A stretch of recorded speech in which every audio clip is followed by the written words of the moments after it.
Elecciones en Estados Unidos. Gracias a cuña de cobertura especial, ahora sí recibimos desde Washington, nos atiende Michael Shifter, expresidente del Diálogo Interamericano.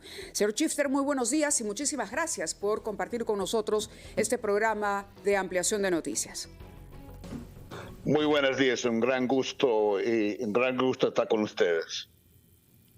Buenos días, Michael Shifter. A usted lo conocemos de hace varias décadas y se ha interesado particularmente por el Perú cuando era el director del Diálogo Interamericano. Ahora sé que enseña en la Universidad de Georgetown, donde se forma y enseña buena parte de la élite del Estado en los Estados Unidos. Y yo quería saber, ¿cuál es el sentimiento que predomina entre sus colegas, aquellos que como usted están acostumbrados a seguir el ir y venir de la política americana desde hace décadas? Veo en el Washington Post de hoy que se hace una afirmación que no tiene que ver con predicciones, pero es importante que son los dos candidatos más mediocres que se hayan presentado en las últimas décadas. Su opinión sobre este juicio, no ya sobre posibilidades, sino sobre calidad y visión de estrategia política de uno y otro. Bueno, yo creo que sin duda para mí el peor presidente que hemos tenido es Donald Trump en su mandato. Entonces yo creo que es peor que mediocre. No está preparado para nada para ser presidente. Y todo indica que si hay un Trump 2, va a ser mucho más extremo, mucho más radical que Trump 1. O sea, la idea de deportar millones de indocumentados es una idea totalmente fuera de lugar y una locura. Entonces, y Kamala Harris es una persona que no tiene mucha experiencia política, fue senadora, se presentó para la campaña en 2019 y no le fue bien. Pero es una persona, creo que ha mostrado la capacidad de aprender. Justo es mucho mejor ahora que era como hace 2 o 3 años como política. Tiene mucho que aprender, eso es cierto.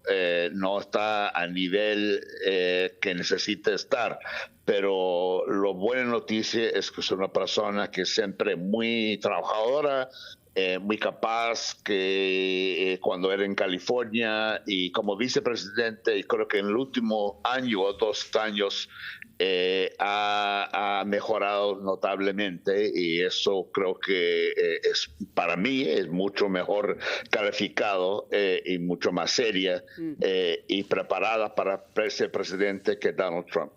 Algo que nos llama la atención siempre es la diferencia entre la forma en que se elige a un presidente de este lado del mundo y la forma como lo elige Estados Unidos. En una entrevista reciente usted habló de un sistema prácticamente anacrónico, me parece que fue la palabra que utilizó. Es decir, ¿usted cree que debería renovarse la forma en que se elige? Porque no tiene que ver con el voto popular. Es decir, no equivale. El ganador no siempre es aquel que tiene más votos, sino el que gana dentro de un colegio electoral. ¿Este colegio electoral usted considera que ya debería ser renovado como sistema?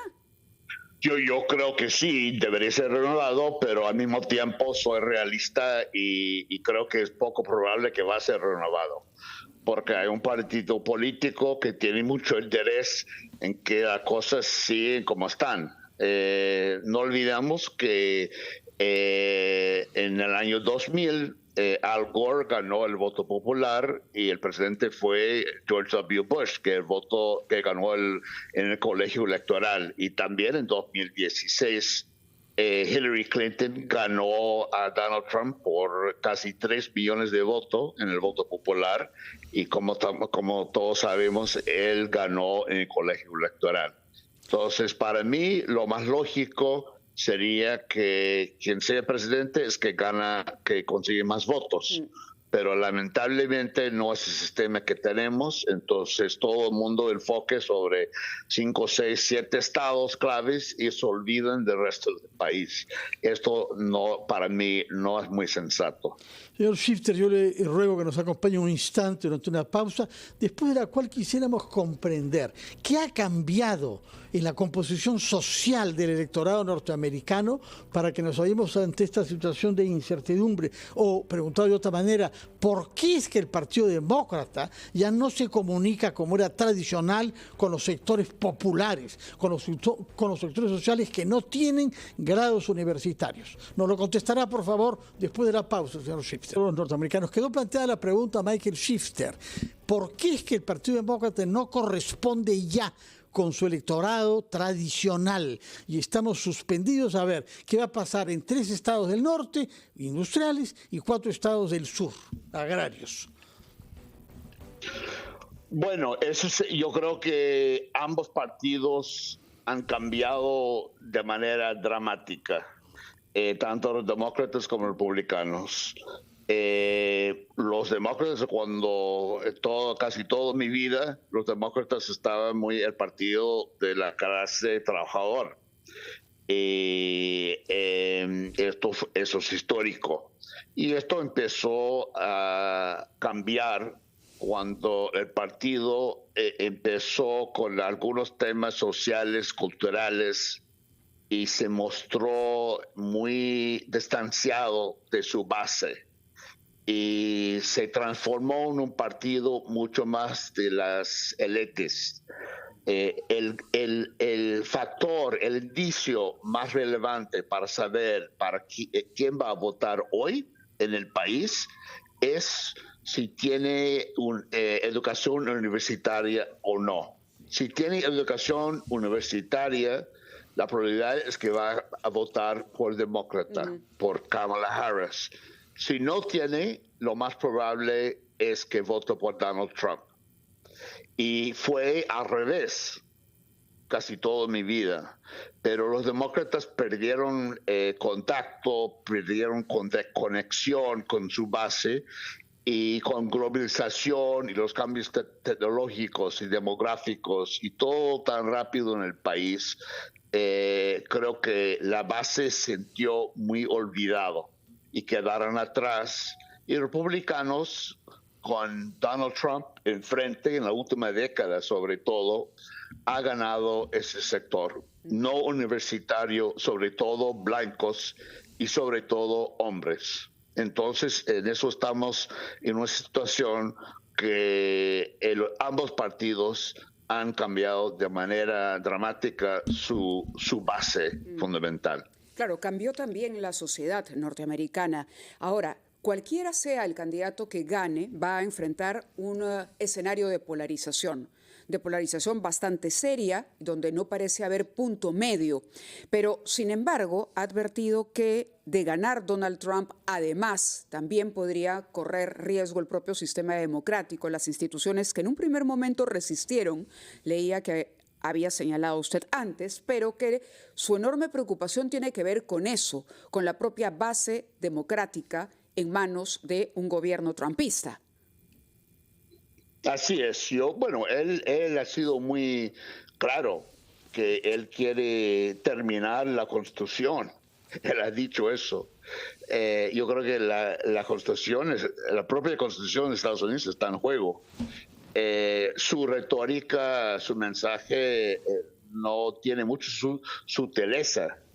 Él está diciendo lo que piensa hacer, lo que quiere hacer y lo que él siente que fue bloqueado por sus asesores que lo rodearon en su primer mandato. Y él dice que el error que él cometió fue nombrar gente dentro del sistema. Claro. Que le dijeron que no podía deportar indocumentados, no podía hacer esto, no podía hacer el otro. Y ahora está diciendo, bueno, yo voy a rodearme con gente que son leales y van a acompañarme apoyarme en lo que yo quiero hacer y lo voy a hacer. Ahora, no creo que va a deportar 10 millones de documentados. Es poco realista. Sería significaría el colapso de la economía de Estados Unidos, más que nada. Pero como hizo en su primer mandato, construir un poquito del muro, el famoso muro en la frontera de Estados Unidos y México, podía empezar una deportación de algunas personas, no sé si 10 millones, pero entonces lo que en este clima de incertidumbre, algo es cierto, es seguro que un Trump 2 va a ser mucho más extremo, mucho radical que Trump 1. Señor Shifter, usted es un internacionalista, lo que le interesaba es las relaciones de su país, Estados Unidos, con el resto del mundo, sobre todo América Latina.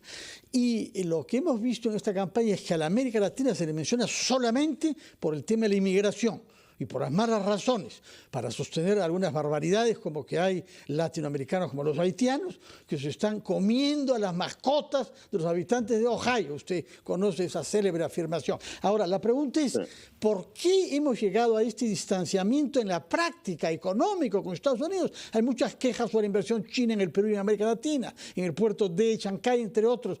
Pero no hay inversión norteamericana. ¿Qué quiere usted que hagamos? ¿Cómo explica usted eso a sus compatriotas?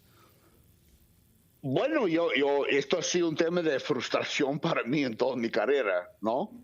No prestar y dedicar la atención, recursos a América Latina como se merece. El hecho es lamentablemente que con la guerra en Ucrania primero, que va en 2022, y luego un poco más de un año en Gaza y Israel, yo creo que los más altos niveles no están enfocados en América Latina. Es un error, es un miopia a mi juicio, porque hay mucho en juego y creo que esta región es muy importante para Estados Unidos.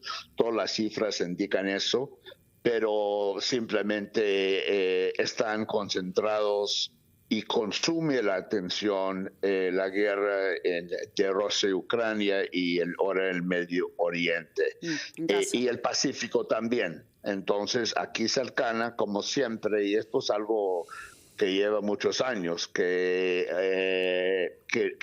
olvidan esto, y mientras que China obviamente tiene una estrategia muy clara en la región, Estados Unidos sigue siendo muy reactiva y sin una estrategia propia, una visión propia hacia la región. Y creo que es un error, pero es un error no solamente con esta administración, pero eso viene hace muchos años, lamentablemente, a mi juicio. De acuerdo.